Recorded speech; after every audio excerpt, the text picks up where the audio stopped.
There's many different methods and schools of thought on pruning. We're going to be talking about orchard trees. This particular tree is an apple tree.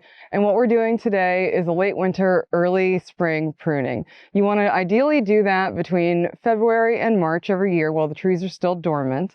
And what you're going to do is encourage blooms early in the spring. And in turn, you'll get a bountiful harvest. What we're doing today is going to be removing the 3 Ds, dead, damaged, and diseased wood, and we're going to be taking off suckers and water spouts as well.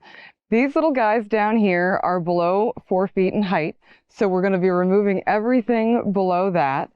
You want to make sure your tools are clean and sharp so that you're not introducing disease into the tree, and everything comes off fairly easily.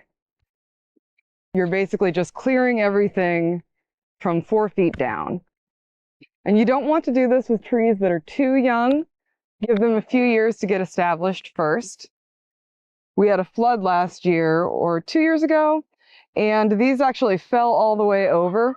So we staked them. The stakes will come out. You don't ever want to leave a brace in for too long, because when you remove it, if you leave it for too long, you can damage the roots. And so we're going to be taking all of these morning glories out. If you have other things like Virginia creeper or trumpet vine around your tree, remove those. You don't want them to strangle your tree.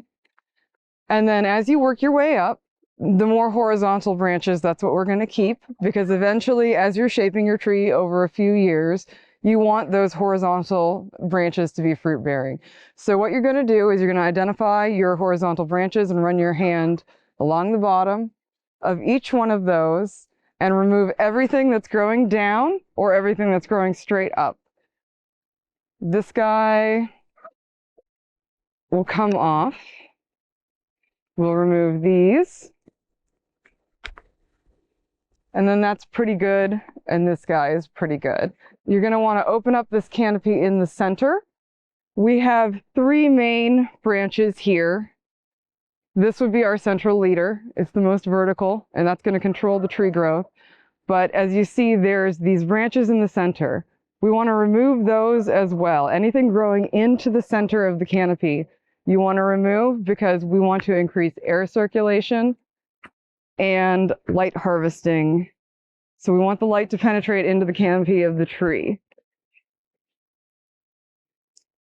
It may seem a little harsh, but you'll thank yourself later in the season. These branches growing out, they will eventually start to droop farther, and that's great. We want them to be about horizontal when the tree is fully mature and producing fruit. The best thing you can do is don't overcomplicate it. When you are pruning, keep in mind the 3 Ds, dead, diseased, and damaged branches, removing all of those. And then make sure that you are pruning with capturing light and air circulation in mind. You'll have great spring blooms, and you'll have a bountiful harvest in the fall.